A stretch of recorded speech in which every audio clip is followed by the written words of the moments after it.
Olá, meu nome é Dulce, eu sou fonoaudióloga.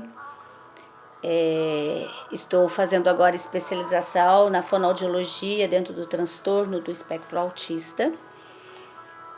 E há pedidos de mães, de professoras, que já vem há muito tempo me pedindo para fazer, até mesmo do meu trabalho, né, do pessoal do meu trabalho, pede para estar fazendo lives ou vídeos falando sobre linguagem, sobre fala. Então, mas é que o tempo, assim, às vezes passa, você piscou, o tempo passou, então eu não tenho muito tempo para estar gravando os vídeos ou para estar fazendo live. Mas agora eu vou me comprometer com vocês e vou arrumar um tempo de estar fazendo ou live, ou já vou deixar vídeos gravados e colocar dentro da minha página no Instagram, que é o Cia do Autismo. E também às vezes vai estar dentro da página do Instagram do CIARC, que é a clínica em Alfenas. Então, eu me comprometo com vocês, toda semana a gente vai ter um tema novo aqui para estar falando, discutindo, ou pelo menos a cada 15 dias, tá? Mas vamos ter, ok? Pode contar. E daí na página, tanto do CIARC como na minha página do Companhia do Autismo, vocês podem estar colocando sugestões também, tá? Do que vocês querem, que a gente venha tá conversando, ou por lives ou por vídeos gravados já dentro da página, tá certo? Então, gente, pra gente começar esse nosso trabalho aí das lives e dos vídeos, eu escolhi falar sobre os sinais de risco de autismo em bebês, tá? De vez em quando vocês vão ver eu olhar pra cá, porque pra eu não esquecer de nada, eu anotei que eu vou falar de 19 sinais de risco, tá ok? Que é uma escala de observação de autismo em bebês, tá? Então eu vou seguir esta escala, mas eu anotei para eu não esquecer nenhum item, tá ok? Bom, o primeiro item, o primeiro sinal de risco é o rastreamento visual. O que é o rastreamento visual? Nós vamos estar falando aqui de bebês entre 12, 15 até 18 meses, tá? Rastreamento visual é aquele que você pega um objeto, de preferência bem colorido, tá? Pode ser uma tampinha assim de maionese, não precisa comprar objetos caros, nada disso. Tampinha de maionese é um objeto colorido. Esse aqui tá bem sugestivo, né? Bem piscante. Então, você põe esse objeto, o bebê focou o olhar aqui, você passa esse objeto de um lado para o outro e essa criança, esse bebê, ele deve acompanhar esse objeto com os olhos. Tá ok? O bebê de risco para o autismo, ele não vai fazer este acompanhamento com os olhos, tá? O número 2 é o desengajamento da atenção de um objeto para o outro. Por exemplo, imagine que aqui tem um chocalho na minha mão. Então você pega esse chocalho e viu, chacoalha para o bebê focou no chocalho. Ele olhou, o que você vai fazer? Imediatamente você pega um outro objeto e esconde o chocalho. Então, o bebê típico, ele tem que ter condições de desfocar daquele objeto primeiro da sua mão e focar neste objeto. E em um segundo momento, você vai pegar o chocalho de novo ou outro objeto, vai chacoalhar, o bebê vai olhar, a hora que ele olhou, você muda e pega outro objeto e põe nesta mão, sem esconder esse aqui, tá? Então, o bebê tem que desfocar desse e focar nesse objeto. A maioria das crianças típicas consegue fazer isso aqui, tá? A criança com sinais para o autismo, ela não vai conseguir fazer isso aqui, tá? Número 3. O número 3 é a resposta ao nome. Então, a criança que ela tá aqui, ela tá brincando com o carrinho dela, brinquedo, bloco, qualquer coisa que ela tá brincando. E você chama, o adulto chega, João, ele imediatamente faz isso. Ele olha para o adulto. A criança com sinais no autismo, ela tá brincando, o adulto chega, João, ele vai continuar brincando. Ele não vai fazer isso. tá? A criança típica, ela responde, quando é chamada pelo nome, numa média de 70% a 80% das vezes, tá? Umas 8 vezes ela responde. A gente não está falando de 100% das vezes, porque a gente está lidando com um ser humano, nós não estamos lidando com robôs. Se fosse robôs, eles olhariam 100% das vezes, tá? Enquanto que uma criança de risco para o autismo, ela vai olhar umas 3 vezes, 2 a 3 vezes apenas. Às vezes nem isso, tá? O número 4 que eu coloquei, quer dizer, eu coloquei aqui só para lembrar, né? Porque isso aí já tá dentro de uma escala. É a resposta em relação à mudança de expressão facial. Então, o adulto tá ali brincando com a criança. Então, ele, neném da mamãe, coisa linda! E de repente, ele nessa expressão de alegria, ele faz uma expressão neutra. A criança típica, ela vai fazer algum som, ela vai fazer alguma coisa para que o adulto volte a ter aquela expressão de felicidade. Já a criança de risco para o autismo, ela não vai fazer nada para que ele volte a ter expressão de alegria, tá? Número 5 é a antecipação de rotinas sensório-motoras. O que é isso? Por exemplo, a gente brinca muito com a criança, né? Tampar o rosto e... Oi, cadê o João? E chega pertinho da criança brincando assim, cadê o João? A criança típica, a tendência dela é puxar a tua mão para descobrir a sua face. A criança de risco para o autismo, ela não vai fazer. Outra brincadeira que o adulto faz muito com criança é pegar a criança e jogar pra cima. Pra cima, pra baixo, pra cima, pra baixo. E a hora que ele coloca a criança no chão, a criança, a tendência é levantar os bracinhos para que ele pegue novamente e brinque com ela novamente. A criança de risco pro autismo, a hora que ele coloca a criança no chão, ela vai sair, vai brincar e vai sair para outro lugar e não vai pedir para repetir a brincadeira, tá? Número 6 é imitação. A criança nessa idade, a partir do 7º mês, mais ou menos, ela já tem condições de fazer imitações, né? Então, 12 meses, então, tranquilo. Você pega e bate, a criança vai pegar a varinha, vai bater. Se tá uma bola, você bate na bola, a criança vai bater também. Bater palma. A criança com risco para o autismo, ela não vai fazer as imitações. Ou pode não fazer, né? Porque dentro dessa escala de 19, a criança tem que ter pelo menos 5 para ser considerada de risco, viu? Mas não vai fazer também a criança imitar coisa difícil, né? Vai fazer assim, fazer... Não, é coisa simples, tá? Gestos simples. Número 7 é a vocalização social. É a habilidade de engajar em vocalizações recíprocas, né? O adulto, por exemplo, chega para a criança e faz pá, pá, pá, pá, pá. A criança típica, ela vai dar um retorno, né? 2 ou 3 vezes, ela vai dar um retorno. Não precisa ser necessariamente com o mesmo som, de pá, pá, pá, mas ela vai fazer alguma vocalização, tá? Em resposta a esse pá, pá, pá que você fez para ela, tá? A criança de risco para o autismo não vai fazer. Número 8, contato visual. Uma criança de 12 meses, ela tem capacidade de estabelecer e sustentar o contato visual, né? Espera-se que uma criança nessa idade, ela olhe para o adulto e mantenha esse olhar, né? Agora, a criança dentro do risco para o autismo, ela muitas vezes ela olha na boca, né? O movimento da boca, ela olha para um bichinho que tá aqui, mas ela não olha nos olhos, ela não olha, não sustenta, o olhar não tem o contato visual, tá? Número 9 é um sorriso social recíproco, né? Então a gente chega para um bebê, né, nessa fase e oi, que coisa linda, bebê! E aí o que acontece? Ele sorri de volta. O dentro do risco ao autismo não sorri. Você brinca e ele tá neutro, ele não tem resposta nenhuma, ele não tem reação nenhuma.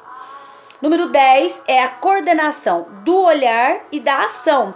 Então você tá brincando com uma criança, por exemplo, você tá brincando de empilhar objetos, blocos. Então você põe o seu, ela põe o dela e a tendência é olhar para você para ver a sua reação, né, no empilhamento dos blocos. Quando a criança é de risco para o autismo, ela pode até empilhar, mas ela vai empilhar sem ter o olhar para você, sem olhar para ver a sua reação, tá? A número 11 é a reatividade comportamental. O que é isso? Às vezes a gente pensa que uma criança autista é aquela que chora demais, é aquela que reclama demais, é aquela que faz birra demais. E às vezes pode ser o oposto, né? Pode ser aquela criança que é quietinha demais, que não reclama, que tudo tá bom, ou que chora pouco. Aí às vezes a mãe vai falar aí pra mim assim, nossa, Dulce, meu bebê chora pouco. Graças a Deus que ele chora pouco. Não é por isso que é uma criança de risco, né? Mas eu tô dizendo que a criança que tenha o risco pro autismo, ela não é só aquela que chora demais, grita demais ou reclama demais, ela pode ser o oposto também, tá? Número 12. Número 12 é o interesse social e o prazer partilhado. Então, o interesse social, por exemplo, quando a criança acha um brinquedo novo, que ela ganha um brinquedo novo, o que ela faz? Ela vai mostrar pro adulto o brinquedo que ela ganhou, ela quer, né, que ele mostre como que ele funciona, como que não funciona, o que ele faz. Ela mostra aquele interesse, né? E o prazer em compartilhar. Por exemplo, o que adoro, né? Eu tenho aí a dona Selma, que ela fala assim, a Dulce é a rainha das bolinhas de sabão. Porque eu gosto muito dessa brincadeira. Então, por exemplo, eu sopro a bolinha de sabão com a criança. Então, por exemplo, a criança típica, ela vai brincar com a bolinha, ela vai olhar pra mim, ela vai pedir mais pra eu soprar mais, ela vai fazer. A criança de risco ou pro autismo, ela pode até brincar com as bolinhas, mas ela vai brincar, ela não vai olhar pra mim. Ela pode até bater a mão na bolinha de sabão, mas ela não vai ter reação, ela não vai direcionar para mim o olhar, se demonstrando prazer, que ela tá gostando, que ela quer mais, tá?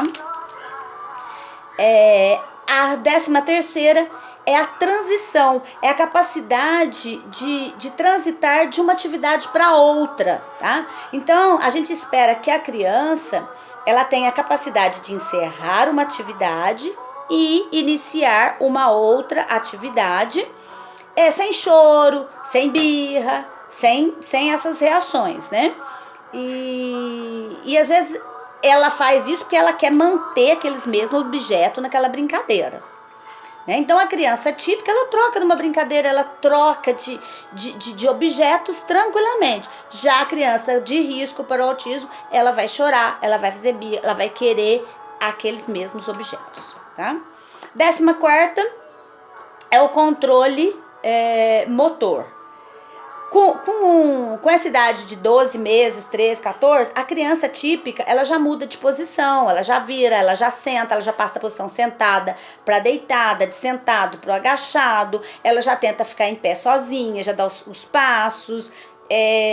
Agora o autista, ele já não consegue, ele já tem uma dificuldade de coordenação motora, né? Ele tem uma dificuldade para pegar, dificuldade com as mãos, ele às vezes tem dificuldade para encaixar objetos, tá? Nessa idade, né? De bebês de 12 a 15, 18 meses. 15ª, os movimentos motores atípicos, né? Com 12 meses, geralmente, o movimento que a criança faz é de mexer o braço, né, para cima e para baixo, né? Uma criança típica, ela ainda faz isso, de mexer os bracinhos para cima e para baixo. Agora, as crianças que têm um risco pro autismo, ela tem o comportamento, por exemplo, de ficar mexendo a mãozinha, olhando a mãozinha. Outra hora, ela tem de ficar abrindo e fechando a mãozinha e olhando, às vezes uma ou às vezes as duas. Ela tem de ficar o movimento de flapping, né? Muitas que tá dentro do risco pro autismo, elas tampam os olhos ou tampam os ouvidos. Às vezes nessa idade ela não tem uma coordenação ainda o suficiente para tampar os olhos. Então o que ela faz? Ela abaixa a cabeça, né? E essas posturas motoras, elas são atípicas, tá? A 16ª é o comportamento sensorial atípico, né? A presença de comportamento do desenvolvimento sensorial de uma forma atípica em qualquer modalidade. Exemplo, a criança que tem um risco para o autismo, ela tem aquela mania de cheirar os brinquedos, de fixação nas mãos, no objeto, em textura. Ela pega uma textura, ela só quer aquela textura. Alguns comportamentos que pode ser citado é a fixação por luzes ou pelo reflexo da luz, ou ficar olhando objetos que giram, né? Tipo um ventilador. Então, essa fixação é maior do que o esperado para a idade da criança. O 17º é o engajamento de atenção, tá? Então, uma criança de 12 meses, ela já tem condições de habilidade de engajar ou focar a atenção no que o adulto está fazendo, né? Então, por exemplo, o adulto está ali fazendo uma brincadeira, uma atividade, a criança típica, ela vai ficar olhando. Ela fica olhando ali um tempão o adulto fazendo aquilo ali. A criança atípica tem um risco para o autismo, ela não foca, ela foca um pouquinho ali, mas na mesma hora ela já vai pro outro, ela não foca, tá? O 18º é a persistência em possíveis objetos ou aspecto do ambiente, né? É aquela presença de interesses comportamentais repetitivos, né? Tem criança que está dentro do risco para o autismo, que às vezes ela passa o dia inteiro com o mesmo objeto, ela não troca. Ela fica ali, ela se esforça para garantir que aquele brinquedo vai estar com ela o tempo, vai ser ofertado a ela o tempo todo, né? Então esses objetos podem ser o que? Aviões, dinossauros, bonecos, né? E o esperado para essa idade é que ela tenha interesse por vários objetos, por vários brinquedos, e não aquela fixação em apenas um objeto, tá? Então, as crianças típicas exploram outros brinquedos. As crianças de risco para o autismo não exploram. O 19º é a partilha de interesse com o olhar, né?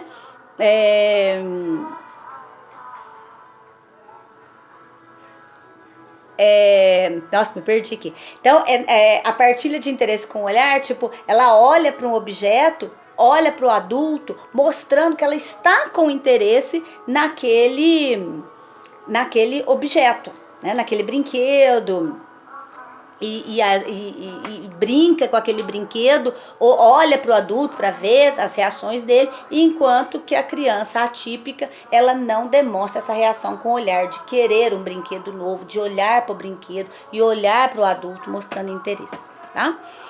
Então, gente, aí estão os 19